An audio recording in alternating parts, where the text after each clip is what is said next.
حضرت علی کا فرمان ہے کہ ہمیشہ ایسے شخص کو چنو جس کا دل اس کے چہرے سے زیادہ خوبصورت ہو۔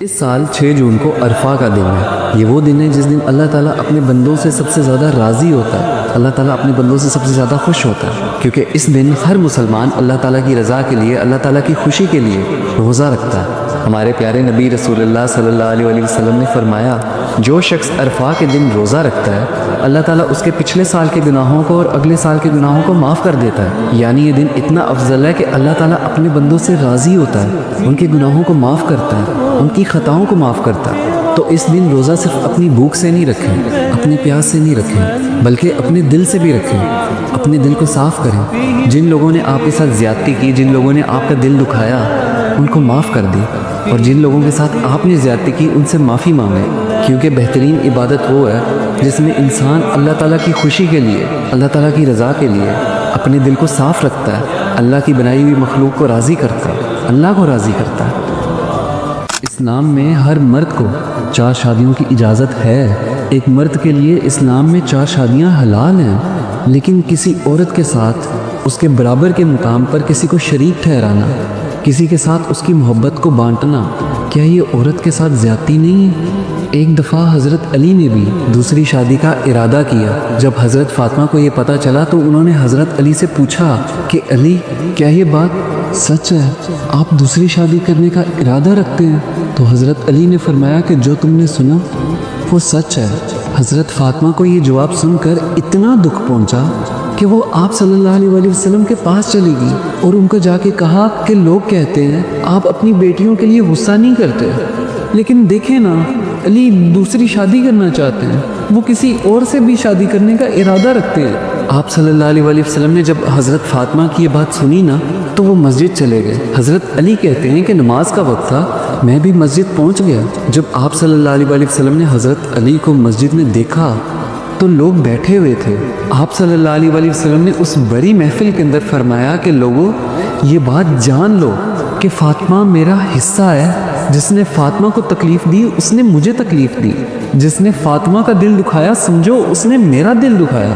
حضرت علی کہتے ہیں کہ جب میں نے یہ بات سنی نا تو مجھے سمجھ آ گئی کہ حضرت فاطمہ اپنے بابا سے بات کر رہی ہیں، ان کو اپنے دل کا حال بتائیں ہیں۔ حضرت علی کہتے ہیں کہ جب میں گھر پہنچا نا تو حضرت فاطمہ گھر میں ہی تھی، تو کہتے ہیں کہ میں نے انہیں کہا کہ فاطمہ، ابھی تو میں نے ارادہ ہی کیا تھا، آپ یہ بات اپنے بابا کو بتائی ہیں۔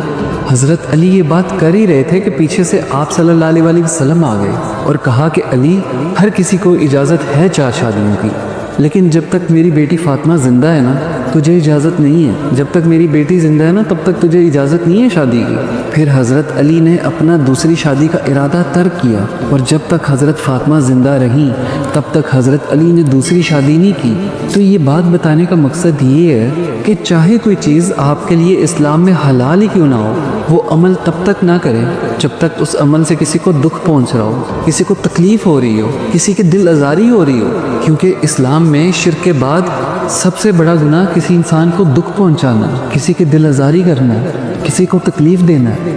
ایک دفعہ آپ صلی اللہ علیہ وسلم حضرت فاطمہ کے گھر گئے۔ آپ صلی اللہ علیہ وسلم نے جب حضرت فاطمہ کا اترا ہوا چہرہ دیکھا تو پوچھا، میری بیٹی کیا ہوا ہے، کیوں پریشان ہو؟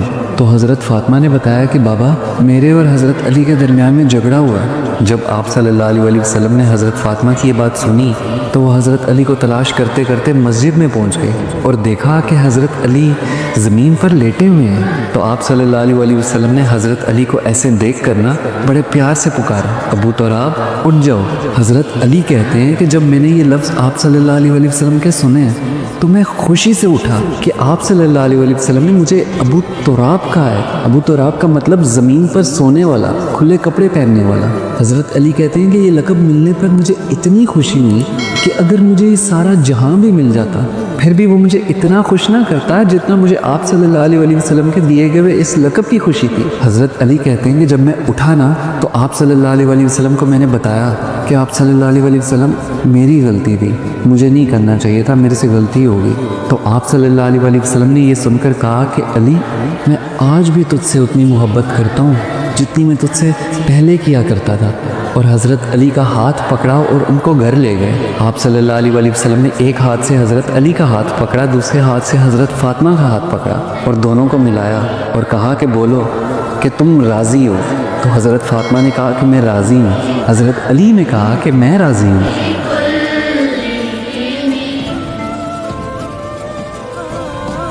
جب حضرت فاطمہ کی حضرت علی کے ساتھ شادی ہوئی نا تو آپ صلی اللہ علیہ وسلم نے حضرت عائشہ کو فرمایا کہ عائشہ، آپ کو پتہ ہے نا میں اپنی بیٹی فاطمہ سے کتنا پیار کرتا ہوں، اسے ایک پیاری سی دلہن بنائیں۔ حضرت عائشہ، ام حبیبہ اور ام سلمہ نے حضرت فاطمہ کو ایک پیاری سی دلہن بنایا۔ پھر حضرت علی آئے اور انہوں نے آپ صلی اللہ علیہ وسلم کے دروازے پر اونٹنی کو بٹھایا تو آپ صلی اللہ علیہ وسلم نے حضرت علی کا ہاتھ پکڑا اور ہاتھ پکڑ کر اندر تشریف لے گئے اور حضرت فاطمہ کا ہاتھ حضرت علی کے ہاتھ میں دیا اور کہا کہ بیٹی فاطمہ، مجھے اپنے خاندان کے اندر جو شخص سب سے عزیز تھا آج میں نے تمہارا ہاتھ اس کے ہاتھ میں دے دیا۔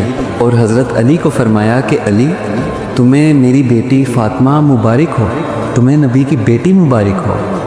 کچھ لوگ محبت اور وفاداری کے قابل نہیں ہوتے، لیکن اگر ان سے کوئی محبت کر لے تو ساری دنیا کو بڑے غرور سے بتاتے ہیں کہ یہ شخص تو میرے بغیر رہ ہی نہیں سکتا۔ لیکن جب اللہ کسی کو صبر دیتا ہے نا تو خدا کی قسم جان سے پیارا شخص سامنے کھڑا دکھائی نہیں دیتا۔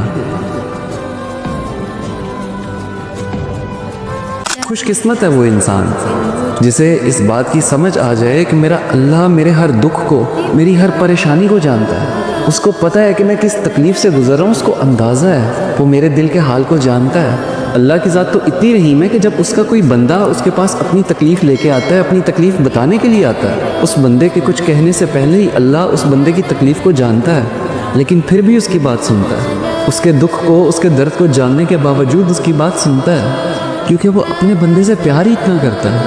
اللہ کہتے ہیں کہ مجھے وہ شخص بڑا ہی پسند ہے جو میرے ساتھ آ کے اپنا دکھ بانٹتا ہے، اپنی تکلیف بانٹتا ہے، مجھے اپنے دل کا حال بتاتا ہے۔ پھر اللہ کہتا ہے کیونکہ اب یہ میرے در پہ آیا ہے نا، مجھے دکھ بتانے کے لیے آیا ہے، اس لیے بتانے کے لیے آیا کیونکہ اس کو پتہ ہے کہ میں ہر چیز پر قادر ہوں۔ تو اللہ کہتا ہے کہ میں اس کو اپنی رحیمی سے مایوس نہیں کروں گا۔ اللہ تعالیٰ تو اپنے بندے کا بہترین دوست ہوتا ہے نا، ایسا دوست جس سے دل کی ہر بات کی جا سکتی ہے، اور اگر بتانے کے لیے الفاظ نہ بھی ہوں تو اس کے سامنے بس چپ چاپ بیٹھ جایا کرو، کیونکہ وہ اس خاموشی کے پیچھے کی چھپی ہوئی وجہ کو سمجھ لیتا ہے، اپنے بندے کے دل کے حال کو جان لیتا ہے۔ اگر کوئی شخص اپنے دوست سے دن میں ایک دفعہ مل لے تو دوسری دفعہ اس کا ملنے کا دل نہیں کرتا، لیکن اللہ تو دن میں 5 دفعہ اپنے بندے کو ملاقات کے لیے خود بلاتا ہے۔ تو اگر نماز پڑھنے کا دل نہ کرے تو بس اس کے سامنے حاضری دے آیا کرو، کیا پتا اسے تمہارا آنا ہی اتنا پسند آ جائے کہ وہ تمہاری تقدیر بدل دے، کیا پتا وہ تمہاری ہر ناممکن دعا کو ممکن کر دے۔